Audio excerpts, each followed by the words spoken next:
आर्यन और मीरा की कहानी। आर्यन एक चित्रकार था जो शहरों के शोर से दूर हिमाचल के छोटे से गांव कंछोली में अपनी पेंटिंग के लिए शांति ढूंढने आया था। वहीं मीरा पुस्तकालय की देखभाल करती थी। मीरा वैसी नहीं थी जैसी लड़कियां अक्सर कहानियां में होती है। वह शांत थी, उसकी आंखों में गहरा समुद्र था।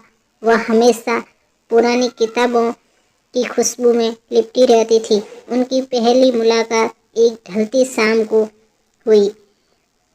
बारिश के कारण आर्यन को पुस्तकालय की छाया शरण लेनी पड़ी। मीरा ने बिना कुछ कहे उसे एक प्याली में गर्म अदरक वाली चाय थमा दी। उस दिन कोई बात नहीं हुई, बस बारिश की बूंदों का संगीत था और चाय की भाप।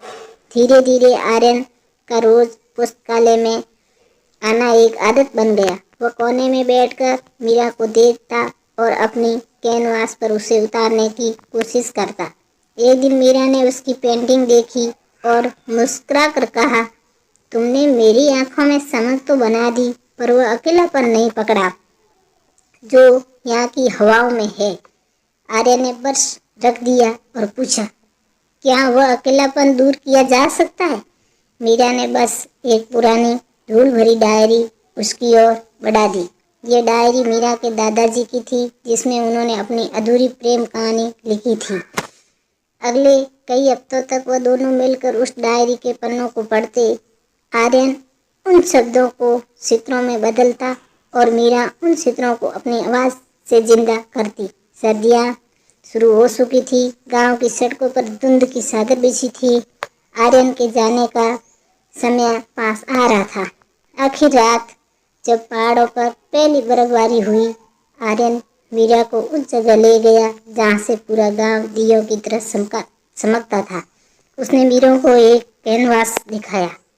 वह मीरा की तस्वीर नहीं थी, बल्कि एक खाली रास्ता था जिस पर दो पैरों के निशान थे जो एक दूसरे की ओर बढ़ रहे थे। आर्यन ने धीमी आवाज में कहा, मीरा, मैंने दुनिया देखी है, पर सुकून सिर्फ तुम्हारी खामोशी में मिला है।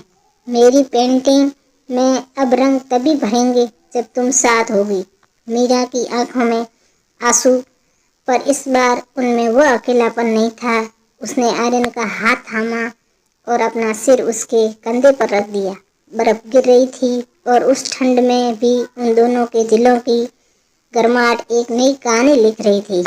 कहानी का सार, सच्चा प्रेम अक्सर बड़ी बातों में नहीं, बल्कि साथ बैठकर बिताए गए उन खामोश पलों में होता है, जहाँ शब्द कम और एहसास ज़्यादा होते हैं। थैंक यू, धन्यवाद।